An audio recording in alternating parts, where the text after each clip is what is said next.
WOL. Hey. Whew. That's good. Hey guys. What's going on? So y'all know I got to get in here early, okay? We're about to chat with the John Legend. Trayvon. I'm doing well. Hey y'all. Where y'all checking in from? Oh, I see Auntie in here. Thank you. Good morning, Selena. Hey, Aunt Gaga. What's up, y'all? So we're going to let y'all come on in while we wait for John Legend. Oh, my other auntie up in here. Hey, Aunt Lily. So if y'all have questions, I will try to look. These nails, y'all know I had to take the nails off.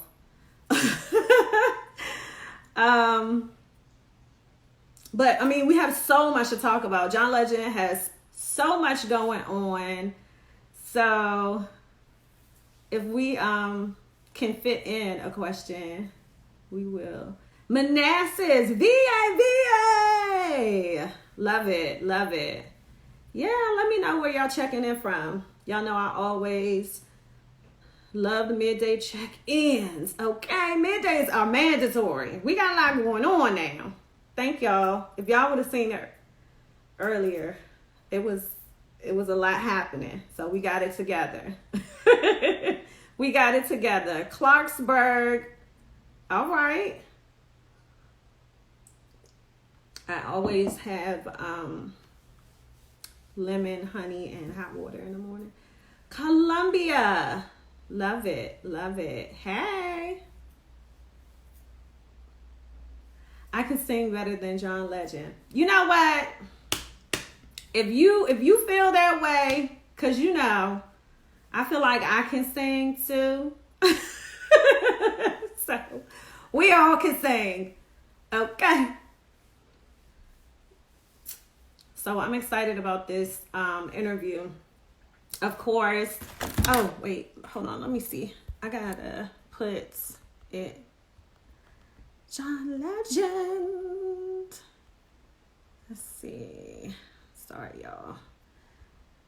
Y'all know I don't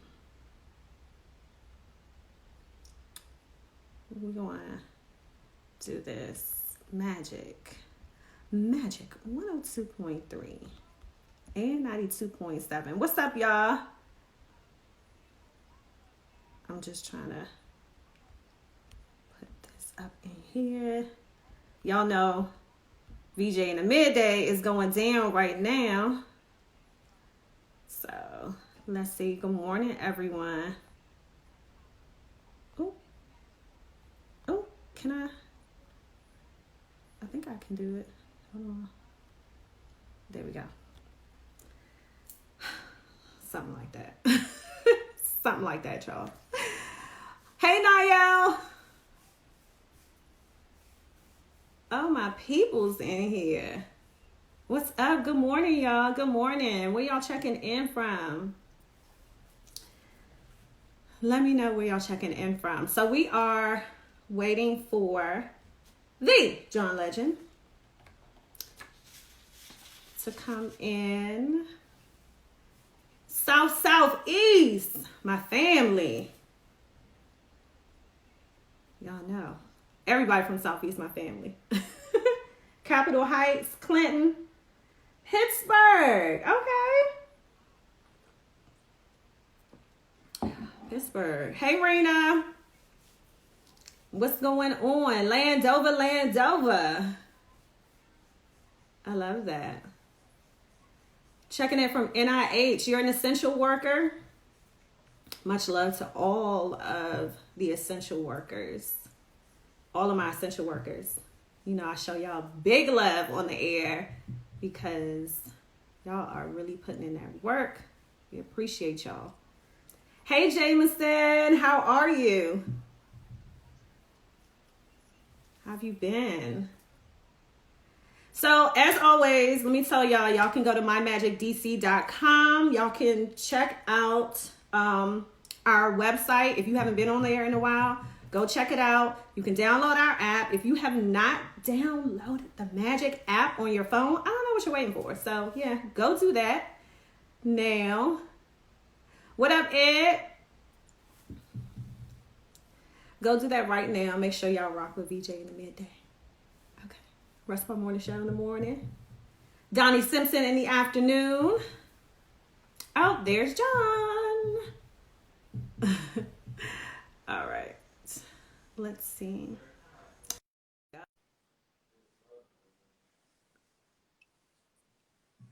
Let's see. Oh, there we go.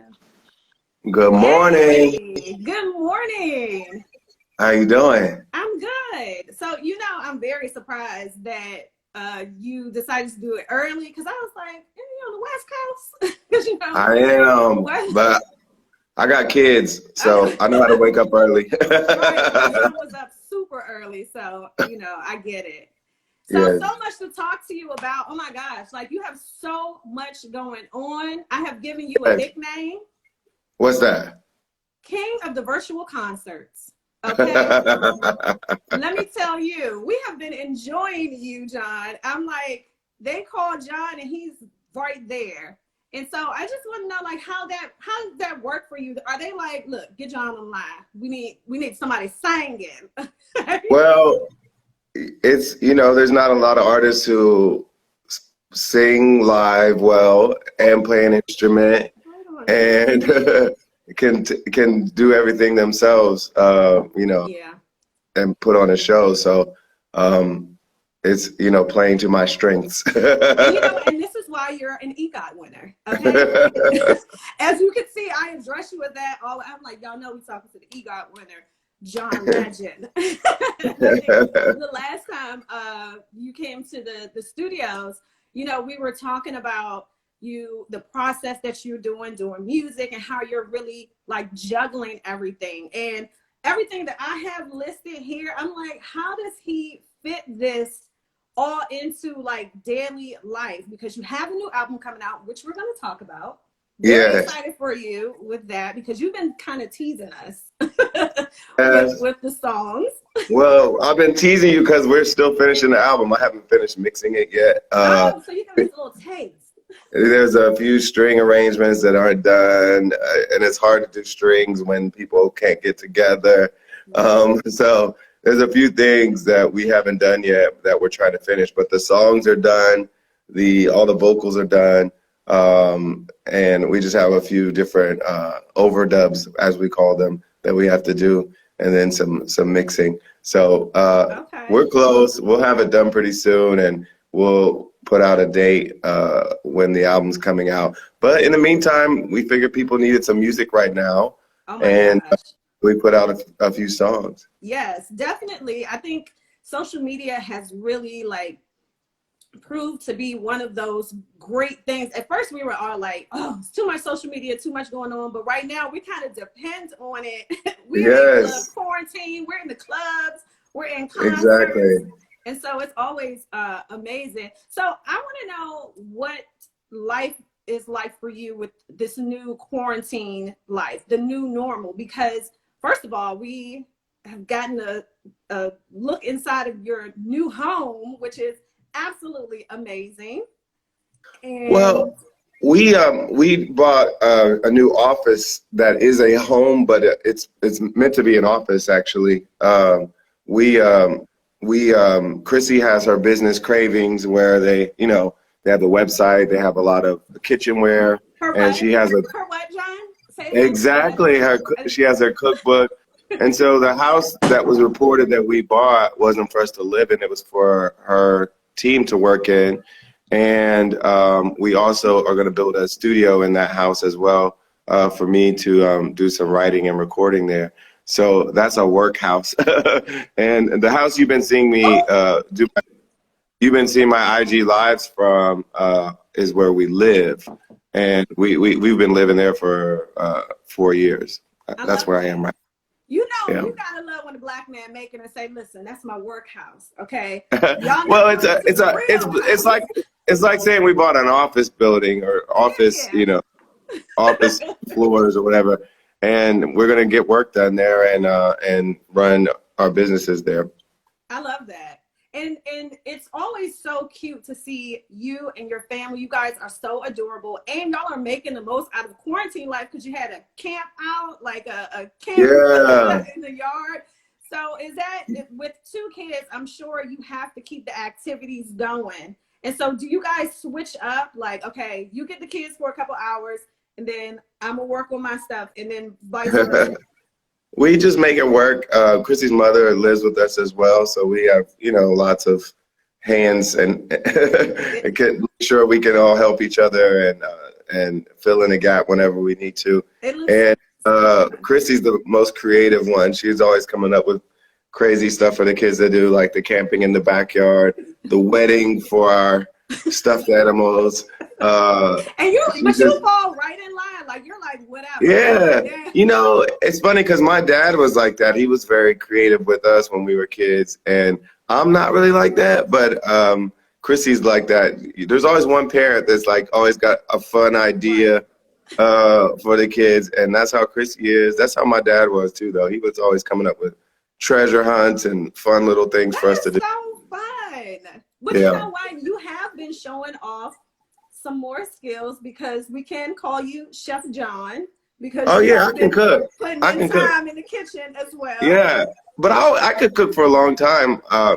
We just didn't have to cook as much, but now we're home all the time and we're cooking. Yeah. I love that. All right, so John, I have 5 things that people did not know about you. Yep. Okay. So you said Legend is not the name that you would have chosen. Instead, it was a nickname that your friends gave you? Yeah. The first guy who started calling me the Legend was a guy named Jay Ivy. He's a poet and a spoken word artist and actor. And he started calling me that because he was in the studio with me and Kanye. And Kanye would always have me sing things that sounded like I was one of the samples that he used to sample. And Jay Ivy just thought I sounded like the artist we grew up listening to. And he just started calling me the Legend. And then that kind of morphed into John Legend. And a lot of our circles started calling me that. And then Kanye put my name on a mixtape as John Legend. I hadn't even officially changed my name to John Legend as a stage name. But that was the first time people started knowing me as John Legend. And so there came a point when a lot of people that were listening to our music already knew me as John Legend. And so I decided I was going to run with it as my stage name. And, I knew it was going to be a lot of pressure for me because but you so lived up to it. That's so ironic. You're like, well, sometimes you gotta bet on yourself sometimes. And that's what I did. Okay. So a lot of people didn't know that not only did you get into Harvard, okay? Yeah. You also received a scholarship to Georgetown right here in DC. I'm in DC. You received a scholarship to Georgetown University and ended up ultimately going to the University of Pennsylvania. So that was Georgetown, true. why you didn't want to come to DC, John? I'm trying to figure out. You had a whole scholarship. I got a scholarship to Penn too. They gave me a great scholarship offer as well. And so I was just deciding between different financial aid offers because I needed the money. We didn't have the money to send me to school. And Penn gave me the best offer. And, I had a few family members that were in that area too. So it was a little bit more easy for me to make a transition there.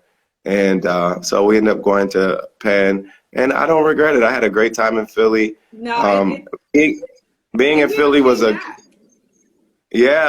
Philly was a good time for me to be there, actually, because so much good music was going on at that time with the Roots and all the artists that they were bringing into town. They were doing all these, open mics, called Black Lily and all these other things. So there was so much good energy there for a musician, for artists that wanted to make soul music. Being in Philly at that time was a really, really important time in my life, and it was an important time in Philly's music history. So it was a good time for me to be around.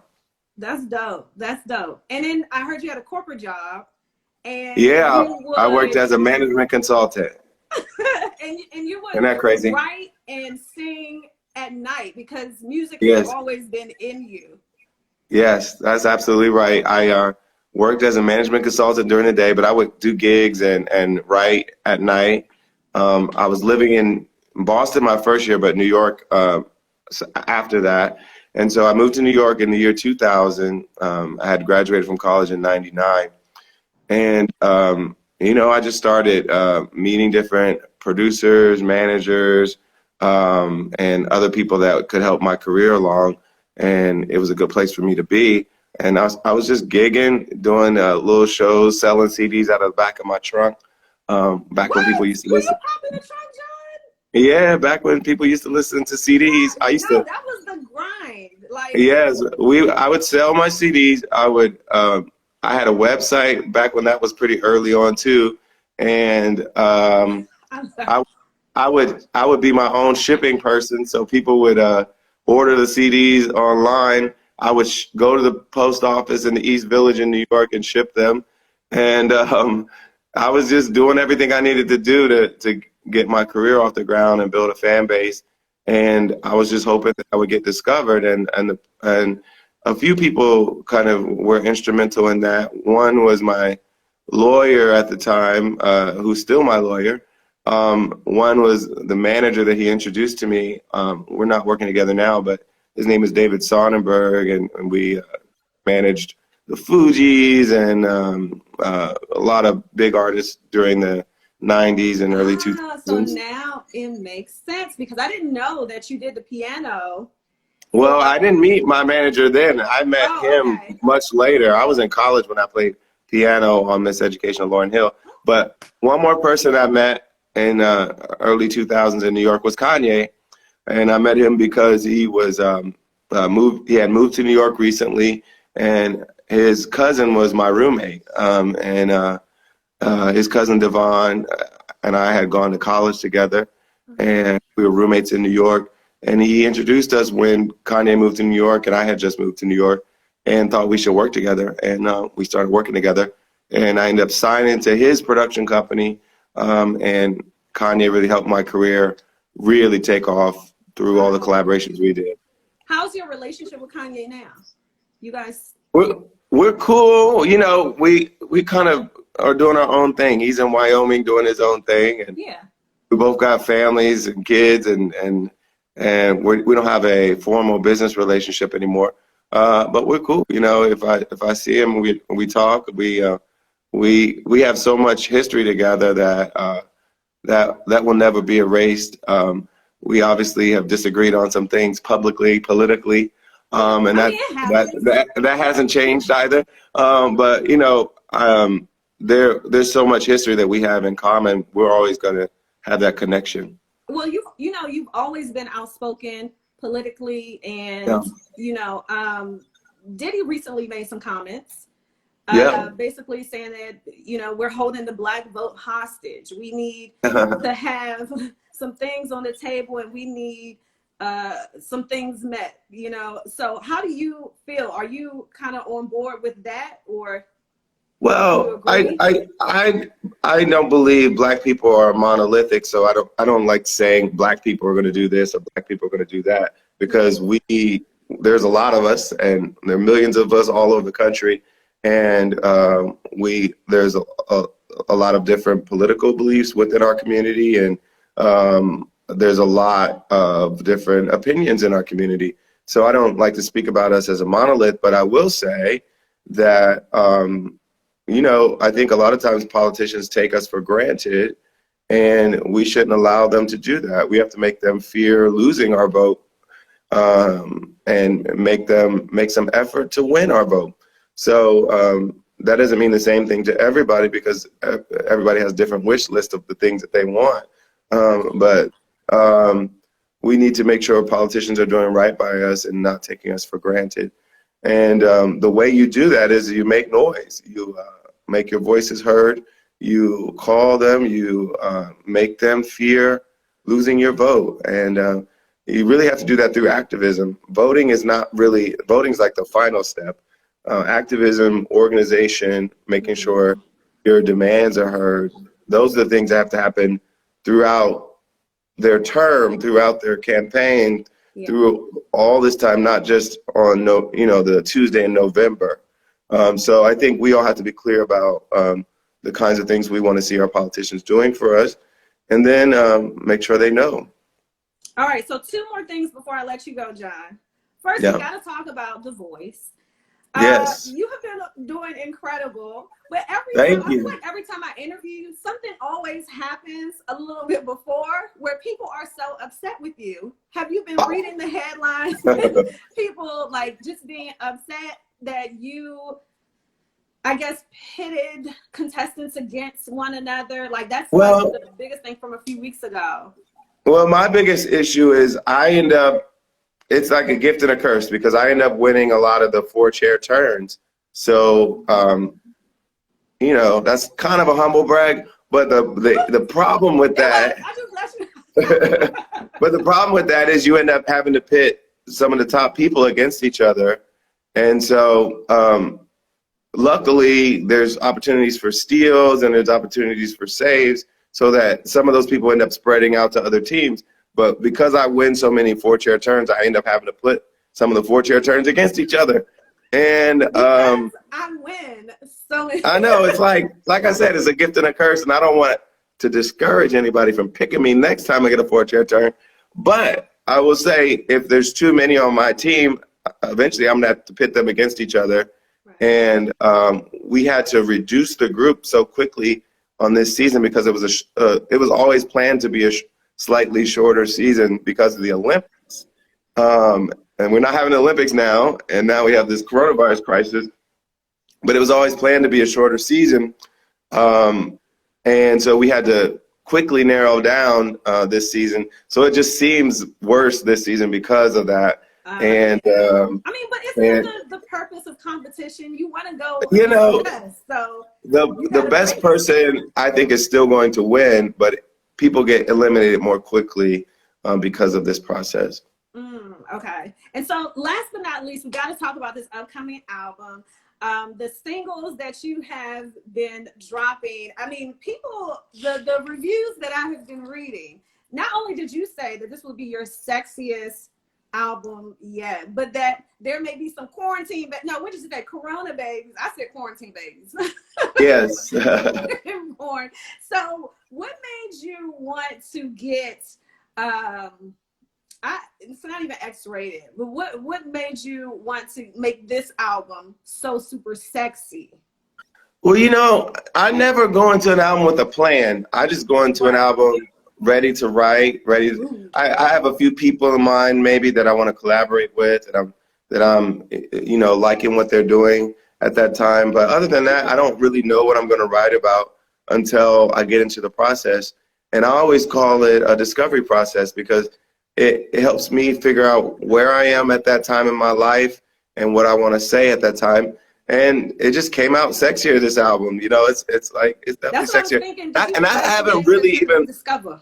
I haven't even really played y'all the sexiest songs on the album yet. What are you waiting for? We're still finishing some of them, but it's soulful, it's sexy, it's fun. I think it's probably my most danceable album too.